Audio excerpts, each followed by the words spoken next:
Halo, balik lagi sama saya Awo.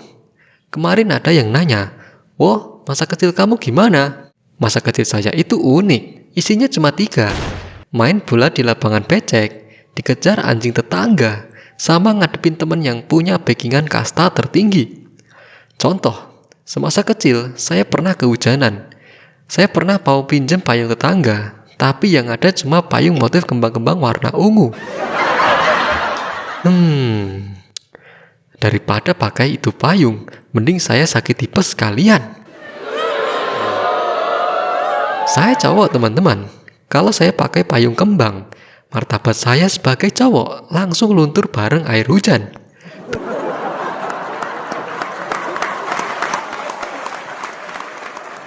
Besoknya, pasti gosip menyebar. Si Awo, kalau hujan berubah jadi ibu-ibu pengajian ya. Dan yang bikin lebih parah, payung itu bukan cuma motif kembang biasa, ada tulisannya. Arisan ibu-ibu RT 05.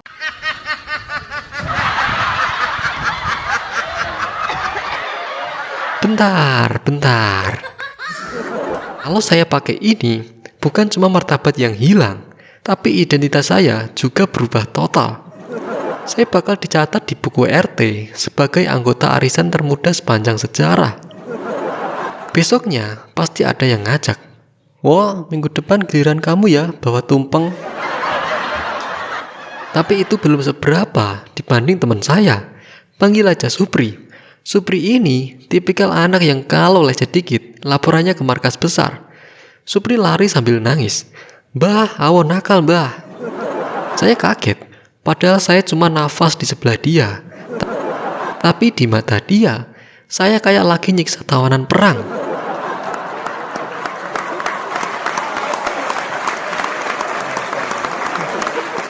Banyak Supri ini sakti, teman-teman. Tiap Supri nangis, si Mbah langsung datang. Saya curiga si Mbah ini punya radar khusus. Mau si Mbah lagi boker, lagi makan, atau lagi jemur baju sekalipun, begitu dengar suara Supri, semua kelar dalam 1 detik. Mungkin si Mbah punya jurus teleportasi dapur. Tiba-tiba udah berdiri di depan kita sambil bawa centong nasi.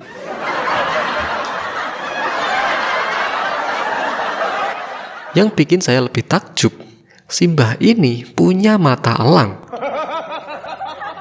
Pernah suatu kali kita main petak umpet, Supri yang jadi. Nah, Supri ini kalah terus kesel, akhirnya nangis. Mbahnya dateng, terus nanya, "Cucuku nangis kenapa?" Kita coba jelasin. "Mbah, ini lagi main petak umpet, Supri yang jadi, tapi dia nggak bisa nemuin kita." Si Mbah malah ngomong gini, "Lah terus kenapa kalian sembunyi terlalu jauh? Masa cucuku disuruh cari sendirian?"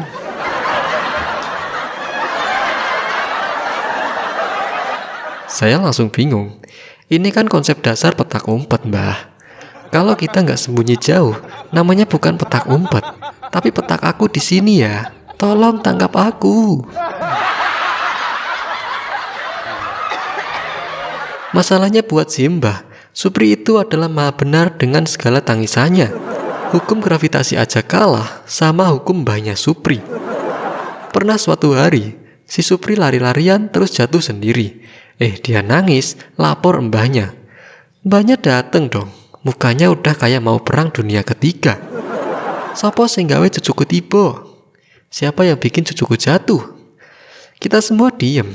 Ada teman saya berani jawab, "Jatuh sendiri, Mbah, nggak ada yang dorong."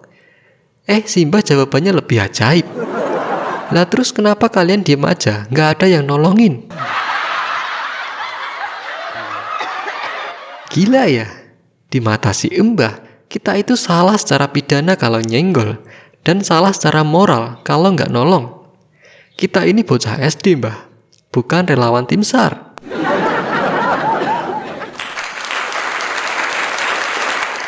Sejak kejadian itu, kita bikin protokol Supri. Setiap kali main, ada 1 orang yang ditugasin jadi pengawas khusus Supri. Tugasnya cuma 1, pastiin Supri nggak jatuh, nggak lecet, nggak nangis. Bahkan nih, kalau dia mau lari, kita kasih peringatan, "Pri, hati-hati ada batu." Padahal jalanan mulus kayak tol. Tapi yang paling konyol, protokolnya ada pasal terakhir yang berbunyi, kalau Supri tetap menangis meskipun udah dikasih warning, langsung evakuasi massal. Save yourself.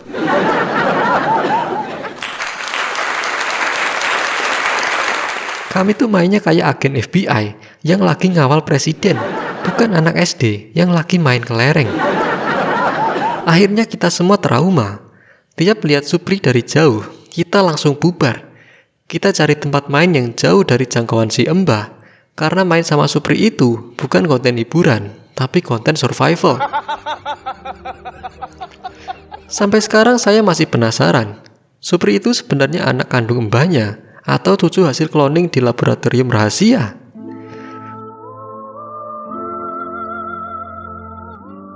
Soalnya, kasih sayang mbahnya ke Supri itu levelnya udah seperti melindungi spesies langka terakhir di dunia.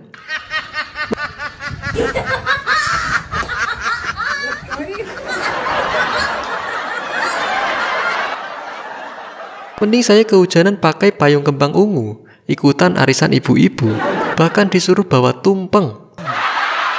Daripada harus berhadapan sama mbahnya Supri di pengadilan lapangan kampung.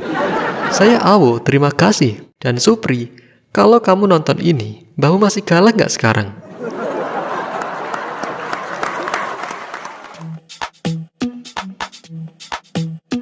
Teori konspirasi Supri. Sampai detik ini, saya punya teori. Supri itu sebenarnya main catur 4D. Dia paham kekuatan yang dia punya. Pernah suatu kali kita lagi berantem soal giliran main bola. Saya bilang, saya duluan Pri. Saya yang bawa bola. Supri cuma senyum, terus bisik pelan. Yakin?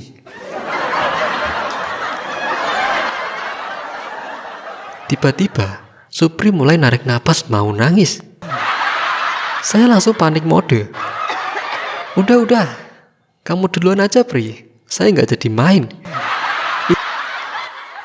Itu momen saya sadar, saya baru aja dikalahin sama anak umur 7 tahun, tanpa dia ngapa-ngapain. Supri itu bukan anak biasa, dia itu mafia cilik, dengan backing divisi khusus.